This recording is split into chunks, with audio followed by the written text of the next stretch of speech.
नमस्कार। देश काल में आपका स्वागत है। मैं हूं मुकेश कुमार। दोस्तों, डोनाल्ड ट्रंप ने अभी अमेरिका की बागडोर संभाली नहीं है। उन्होंने अभी राष्ट्रपति पद की शपथ ली नहीं है। 20 जनवरी को सत्ता का हस्तांतरण होना है, लेकिन उसके पहले ही उन्होंने इतने सारे विवादास्पद बयान दे डाले हैं, ऐसे इरादे जाहिर कर दिए हैं कि पूरी दुनिया में हलचल मच गई है और एक तरह की अस्थिरता, एक तरह की अनिश्चितता पूरे दुनिया भर में फैल गई है कि आखिरकार डोनाल्ड ट्रंप सत्ता संभालने के बाद क्या करने जा रहे हैं। क्या वो ऐसा कुछ करेंगे जिससे जो पूरी विश्व व्यवस्था है वो गड़बड़ा जाएगी? क्या वो अपने पड़ोसी देशों पर हमले करने जा रहे हैं, पड़ोसी देशों पर कब्जा करने जा रहे हैं? क्या इरादे हैं आखिरकार उनके? वो जो मेक अमेरिका ग्रेट अगेन, जो मागा का उनका नारा है, क्या वो विश्व की जो तमाम तयशुदा नियम कानून हैं उनकी धज्जियां उड़ाने के लिए है? अमेरिका को ग्रेट बनाने के नाम पर डोनाल्ड ट्रंप क्या दुनिया की व्यवस्था को तहस नहस करने जा रहे हैं? क्या वो एक बड़े युद्ध को आमंत्रित करने जा रहे हैं? क्या वो अमेरिका के विस्तार के लिए अंतर्राष्ट्रीय कानूनों को ताक पर रख देंगे? ये तमाम सवाल हैं जो उनके बयानात से उभर रहे हैं। उन्होंने शुरुआत तो की थी कनाडा से कि कनाडा को वो अपने अमेरिका में मिल जाना चाहिए, उसका 51वां राज्य बन जाना चाहिए। और उन्होंने धमकी दी थी कि कनाडा के तमाम प्रोडक्ट्स पर वो 25% टैरिफ लगा देंगे, टैक्स लगा देंगे। और चूंकि कनाडा की अर्थव्यवस्था अभी गड़बड़ चल रही है और अगर इस तरह का टैरिफ लगाया गया तो वो और भी बदहाल हो जाएगी, तो उसको धमकाने और उसको एक तरह से ये शुरुआत में तो मजाक में लिया गया कि शायद डोनाल्ड ट्रंप मजाक कर रहे होंगे, लेकिन बाद में पता चला नहीं, वो सीरियस हैं और उन्होंने इस बात को एक दो बार नहीं कई बार दोहराया। चलिए मान लीजिए कनाडा तो खैर अमेरिका का जितना भौगोलिक क्षेत्रफल है उससे कहीं बड़ा देश है और आबादी के हिसाब से कम आबादी वाला देश है, लेकिन संपन्न देशों में, विकसित देशों में गिना जाता है। लेकिन क्या कनाडा को वो अमेरिका में मिलाने के लिए युद्ध की स्थिति तक जाएंगे? ये अभी स्पष्ट नहीं। उन्होंने बात को अधूरी रख कर छोड़ दिया है। कनाडा की तरफ से साफ तौर पर आ गया है कि उनका ऐसा कोई इरादा नहीं है। वो जैसे हैं स्वतंत्र देश के रूप में वैसा रहना चाहते हैं और ऐसा किसी भी तरह का संकेत कनाडा की तरफ से नहीं है कि वो अमेरिका का हिस्सा बनना चाहता है। कोई देश भला अपनी संप्रभुता को खोकर किसी देश का 51वां राज्य क्यों बनना चाहेगा? अपनी हैसियत, अपनी प्रतिष्ठा, अपना आत्मसम्मान, अपना आत्मगौरव, अपना इतिहास सब गंवाकर वो अमेरिका का हिस्सा क्या सिर्फ इसलिए बनना चाहेगा कि अमेरिका एक महाशक्ति है और उसको थोड़ा सा आर्थिक राहत दे देगा? नहीं होगा। लेकिन अमेरिका के बाद डोनाल्ड ट्रंप की जुबान रुक नहीं रही है।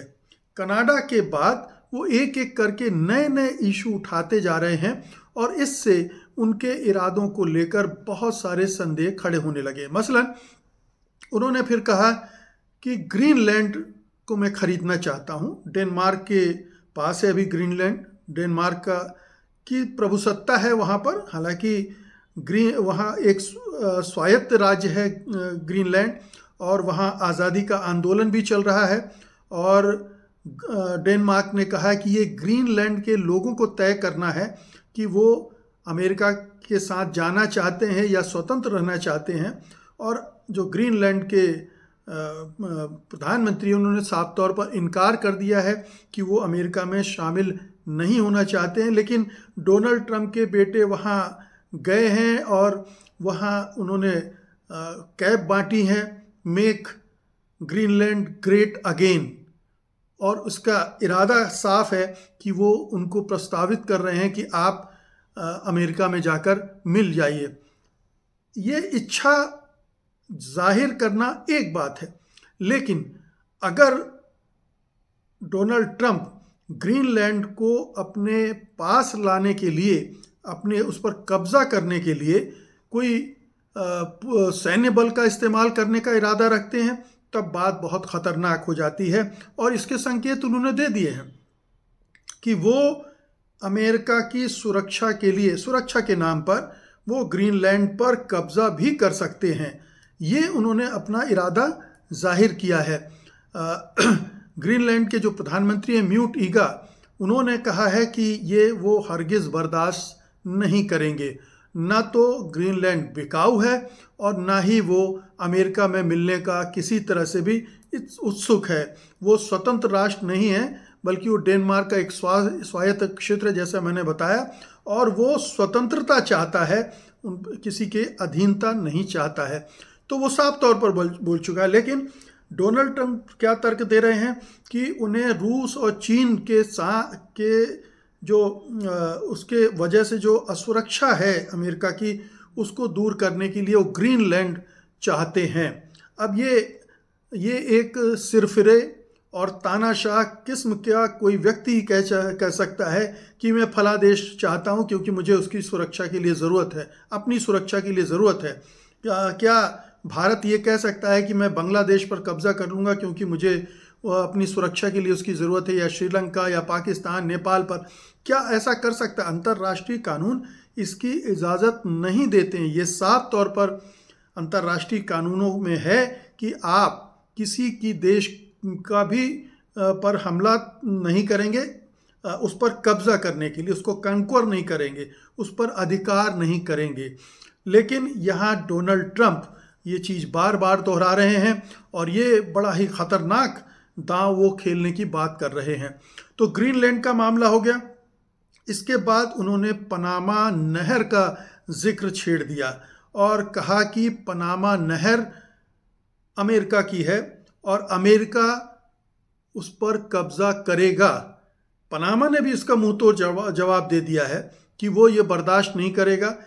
डोनाल्ड ट्रंप कह रहे हैं कि जो अमेरिकी जहाज़ वहाँ से गुजरते हैं उनसे ज़्यादा टैक्स वसूला जाता है। हालांकि पनामा के जो प्रधानमंत्री हैं उन्होंने साफ कर दिया कि ऐसा बिल्कुल भी नहीं है और ये सब कुछ नियम कानून के हिसाब से, निगोशिएशन के हिसाब से तय किया गया है और उसके आधार पर ये सारा किया जा रहा है। पनामा नहर निश्चित रूप से पहले किसी समय अमेरिका के पास थी, फिर निगोशिएशन हुआ था दोनों के बीच में और जिमी कार्टर के समय, और फिर ये नहर पर कब्ज़ा पनामा का हो गया था और पनामा उसका इस्तेमाल कर रहा है। तो पनामा किसी भी तरह से उसको छोड़ने के हक में नहीं है। अब बात आ गई फिर इसके बाद मैक्सिको की। मैक्सिको में कहना ये है कि जो मैक्सिको की खाड़ी है उसको डोनाल्ड ट्रंप कह रहे हैं कि हम उसका नाम अमेरिकन गल्फ रखेंगे, यानी वो अमेरिका की खाड़ी वो उसको घोषित करना चाहते हैं। और जो अमेरिका की प्रधानमंत्री हैं उन्होंने साफ साफ कह दिया है, उसका मुंह तोड़ जवाब दिया है कि वो अगर अमेरिका का नाम मैक्सिकन अमेरिकन रख दिया जाए तो क्या अच्छा नहीं होगा, ये जवाब दिया उन्होंने। मतलब मैक्सिको इसके लिए कतई राजी नहीं है और मैक्सिको पर ट्रंप टैरिफ के ज़रिए भी दबाव बना रहे हैं और ये भी कह रहे हैं कि मैक्सिको से बहुत सारे लोग आते हैं अमेरिका में, अवैध प्रवासियों की बात कर रहे हैं, अवैध घुसपैठियों की बात कर रहे हैं। तो वो एक अलग समस्या है। लेकिन खाड़ी का नाम बदलने की बात ये डोनाल्ड ट्रंप ने जो छेड़ी है वो बहुत भयानक है, बहुत डरावनी है, क्योंकि एक साथ अब आप देखिए वो कनाडा से पंगा ले रहे हैं, वो ग्रीनलैंड यानी डेनमार्क से पंगा ले रहे हैं, वो पनामा से पंगा ले रहे हैं, वो मैक्सिको से पंगा ले रहे हैं। इतने सारे देशों के साथ वो अभी सत्ता संभाली नहीं उन्होंने और उन्होंने पंगा लेना शुरू कर दिया है। और आने वाले दिनों में और पता नहीं किस किस पर कब्जे की बात करेंगे, किस किस को वो परेशान करने के लिए, दबाव डालने के लिए के वाले काम करेंगे। तो ये बहुत ख़तरनाक स्थिति है। इसमें कुछ पेच हैं जो समझने की ज़रूरत है कि जैसे कनाडा है या ग्रीनलैंड है। ग्रीनलैंड डेनमार्क के पास है और डेनमार्क और कनाडा दोनों नाटो के, जो नाटो संधि है, उत्तर अटलांटिक देशों की संधि है, उसमें मेंबर हैं। और नाटो का संविधान कहता है कि अगर किसी एक देश पर हमला हुआ तो ये नाटो पर हमला माना जाएगा और उसका जवाब पूरा नाटो देगा। अब अगर डोनाल्ड ट्रंप ग्रीनलैंड पर अटैक करते हैं तो क्या होगा? क्या नाटो के देश उनके अमेरिका के खिलाफ युद्ध छेड़ेंगे? क्या डोनाल्ड ट्रंप चाहते हैं कि नाटो टूट जाए, नाटो में इतने मतभेद पैदा हो जाएं कि वो उनके खिलाफ भी खड़े हो जाएं? तो ये बड़ी विचित्र स्थिति हो रही है कि वो नाटो के देशों पर, पूरे यूरोपीय देशों में इसको लेकर खलबली मची हुई है।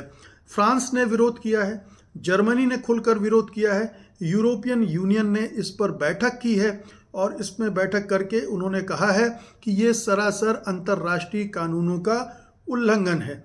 तो ये बहुत ही खतरनाक स्थिति डोनाल्ड ट्रंप निर्मित कर रहे हैं। आने वाले दिनों में और क्या क्या करेंगे कुछ पता नहीं है। वो ऐसा लगता है जैसे कभी हिटलर ने जर्मनी की सत्ता संभालने के बाद अपनी भौगोलिक सीमाओं के विस्तार का अभियान छेड़ दिया था और हर तरफ हमले करने लगा था और ज़मीन पर दूसरे देशों पर कब्जा करने लगा था। क्या उसी तरह के इरादे डोनाल्ड ट्रंप के भी हैं? क्या वो भी इसी तरह का कोई प्रयास करने की, या उसकी कोई इस तरह की रणनीति है, उनकी कोई एजेंडा है, कोई प्लान है? अगर ऐसा है तो ये बहुत खतरनाक स्थिति बात होगी पूरे अंतर्राष्ट्रीय जगत के लिए, क्योंकि कई मोर्चों पर झगड़े शुरू हो जाएंगे। जैसे अब होंडुरास एक देश है जब ट्रंप ने कहा कि हम अमेरिका में रहने वाले होंडुरास के तमाम लोगों को डिपोर्ट करेंगे, तो होंडुरास ने भी धमकी का जवाब धमकी से दिया कि हम भी फिर आपके इसके जवाब में कार्रवाई करेंगे। तो ये स्थिति निर्मित हो गई है वहाँ पर और इसके नतीजे बहुत भयानक होने वाले हैं। ट्रंप को अगर किसी ने रोका नहीं, टोका नहीं, तो इसके नतीजे क्या होंगे कोई नहीं जानता। बहुत बहुत शुक्रिया आपका, धन्यवाद, नमस्कार।